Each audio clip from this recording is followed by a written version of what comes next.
I don't care if there's another article that says, this scripture leads us to believe that Michael is Jesus. That's fine. They're showing why they believe it. That doesn't mean that it's an optional teaching. It's like, again, with the Trinity.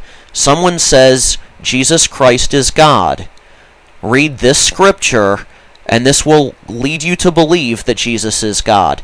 This scripture implies Jesus is God. This scripture suggests Jesus is God. So as you can see, Jesus is God. That's how these things are written.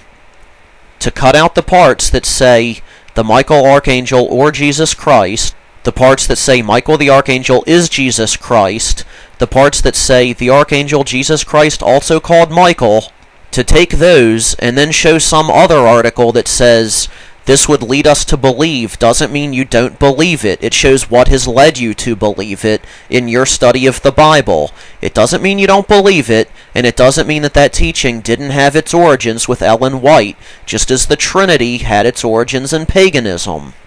So, can you guess what his response was to this? To me finding this evidence that he claimed didn't exist on his own organization's website? First, he wrote a one-word reply to my quotes. All he wrote was context. He's claiming my quotes are out of context. Well, I challenge all of you right now, go to the Watchtower's website, pull up those articles, and you show me where my quotes were out of context. He knows they're not out of context. That's why he didn't go there and pull them up and show how they were out of context. That's why he didn't go and show one of these many articles in the past 50 years, supposedly, that say that it's only a theory. He can't show that they're out of context. He can't show that they don't teach this. He can't show that my video is lying. So he does what Jehovah's Witnesses do. He uses Theocratic War Strategy. But he doesn't end there. Talk to some Jehovah's Witnesses and find out who they are, how they really are, huh? Here's what he does, now frustrated knowing that he can't lie his way out of this anymore. He claims they're out of context without showing how, and then he moves on to what Jehovah's Witnesses love. Insults. The lies didn't work. The twisting didn't work. The demanding evidence didn't work. What do we do now? Now we're going to assault you verbally. He began accusing me several times of whining. Then he says, perhaps you need to see a therapist instead of spreading out-of-date propaganda. Yeah, it's out of date. That's why it's right on your fucking official website, right, dipshit? Then he decides to insult me again. Ooh, I have another thing you can whine about. We still need to capture Saddam Hussein. He has weapons of mass destruction, you know. Make some videos about that while you're at it. Well, here you go, asshole.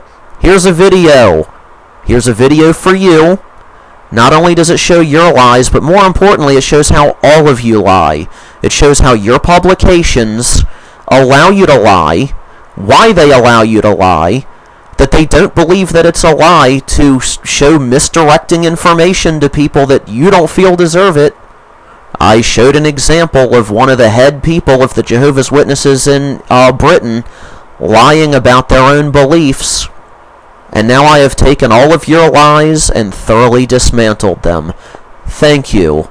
You have been a wonderful example and illustration of how Jehovah's Witnesses debate.